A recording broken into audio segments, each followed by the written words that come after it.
Of the কেসে তারা মনে করে কোনোভাবে একটা অন্তমিল ঘটাইতে পারলে কবিতা হয়ে গেল। এটা ছড়া এবং কবিতার পার্থক্যটা আপনি না আজকে বললেন পদ্য আর ওই যে মৈসারের লেখা গদ্য পদ্য কবিতা, এটা তো আমরা র্যান্ডম আমাদের ক্লাসে নিতে হয় এগুলো, মানে পদ্য কবিতা গদ্য এবং কথা সাহিত্য এগুলো ব্যবধান কি, গান এগুলো আলাদা আলাদা, মানে অন্তমিল হলে সেটা কবিতা হবে না। তো কিন্তু আমাদের আলেম ভাইদের মধ্যে আমি এই দৃষ্টিভঙ্গিটা দেখি যে ওনারা কোনোভাবে একটা অন্তমিল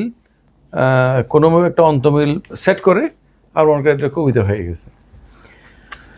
আরেকটা প্রসঙ্গ অবতারণা করে শেষের দিকে যেহেতু উঠবো আমরা, এটা এখানে সাংস্কৃতিক নেতৃবৃন্দ সব আছে চিন্তার জন্য, মানে এগুলো আমি একটা কাজ করা যেত, নেক্সট টাইম আপনি কখনো আসলে আমরা ইনশাল্লাহ করবো, এটা হচ্ছে যে আরো কিছু মূল দায়িত্বশীলকে এখানে নিয়ে আসা, যাতে করে তাদের একটা এগুলো শুনে একটা আউটলুক ইন্টারেকশন হবে। এটা আমি সর্বশেষ ওই সিরাতের একটি ওটা সাংস্কৃতিক আয়োজন ছিল আর কি, ঢাকা সাহিত্য সংস্কৃতি কেন্দ্র আছে না ওদের অনুষ্ঠানে। এটা হলো যে রাসূল সাল্লাল্লাহু আলাইহি ওয়াসাল্লামকে সাহাবীরা জিজ্ঞেস করলেন, সব নবীদেরকে মুজিজা দেয়া হয়েছে, আপনাকে কি দেয়া হয়েছে?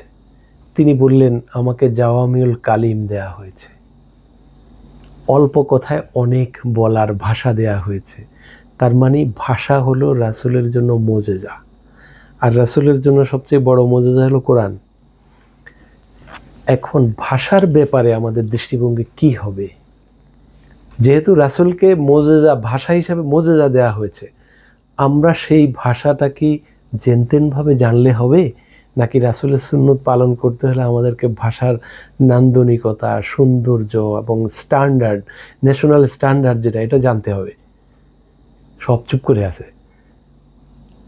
বিষয়টা হলো এটা রাসূলের একটি সবচেয়ে বড় সুন্নতের একটি, তিনি জীবনে কখনো অশুদ্ধ ভাষায় কথা বলেননি। আবু বকর শ্রেষ্ঠ বক্তাদের একজন ছিলেন, ওমরও। দুজন মিলে প্রশ্ন করছেন যে ইয়া রাসূলুল্লাহ, একসাথেই তো বড় হলাম, আপনি এই ভাষা পেলেন কোথায়? রাসূল বললেন যে আমি প্রথমত আল্লাহ আমাকে শিখিয়েছেন, দ্বিতীয়ত আমি বনু সাদ গোত্রে বেড়ে উঠেছি, মানে হালিমার গোত্র।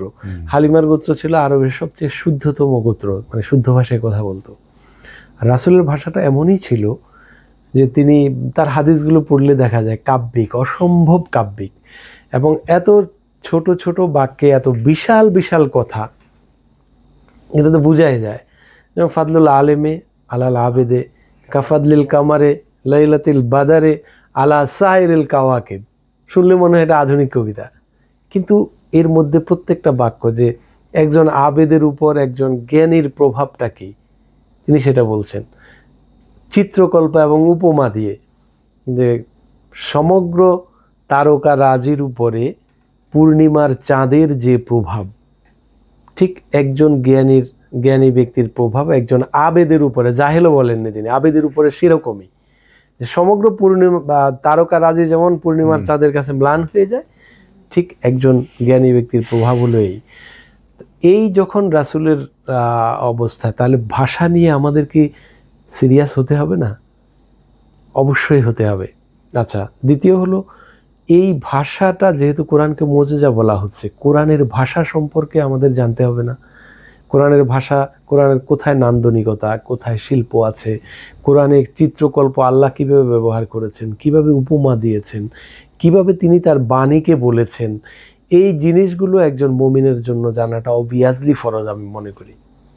কারণ কোরআনে যেমন তিনি ওয়াশ-শামসি ওয়া দুহাহা ওয়াল কামারি ইযা তালাহা ওয়ান নাহারি ইযা জাল্লাহা ওয়াল লাইলি ইযা ইয়াগশাহা, সব কসম, তিনি কসম করছেন, সূর্যের কসম করছেন, সূর্যের আলোর কসম, চাঁদের কসম, রাতের কসম, দিনের কসম, কেন? ওয়াস-সামাই ওয়াত তারিক। তো জাকির ভাই, তাহলে এটা কি মানে আমরা কবিতা বলবো না পদ্য বলবো? এটা আসলে এটা হলো কবিতাও না পদ্যও না, এটা কবিতার যত লোয়াজিমা আছে, যত নান্দনিকতা আছে, যত শিল্প আছে, সব কোরআনের মধ্যে আছে, কিন্তু কবিতা, কোরআন কবিতার ঊর্ধ্বের জিনিস, অর্থাৎ এর মধ্যে বাড়তি যা আছে সেটা কবিতাতে আবার নেই। যেমন কবিতায় যে কোনো কিছু বলা যায়, কিন্তু কোরআনের বাণী হলো নির্ধারিত, যেটি ডিসাইসিভ, ফোরকান, সত্য আর মিথ্যার পার্থক্যকারী। কোরআন এই পৃথিবীর কথা বলে, পৃথিবীর পরবর্তীকালের কথা বলে। কবিতা শুধু কল্পনার ব্যাপার, কবিতা শুধু এখানে কল্পনা, হচ্ছে যে বাস্তবতার এটা বর্ণনা, বাস্তবতা, এবং এটা বাস্তবতা হচ্ছে যে চূড়ান্ত বাস্তবতা, চূড়ান্ত, অ্যাবসলিউট রিয়ালিটি। এখানে কোনো অল্টারনেটিভ নেই। দ্বিতীয় হলো এখানে কবিতা তো আকাশের কথা বাতাসের কথা বলছে, কোরআনেও আকাশ বাতাসের কথা আছে, কিন্তু কোরআনের বলা, তিনি বলছেন নাহানু খালাকনাকুম, আমি তোমাদেরকে সৃষ্টি করেছি। কবি কি এভাবে বলতে পারেন?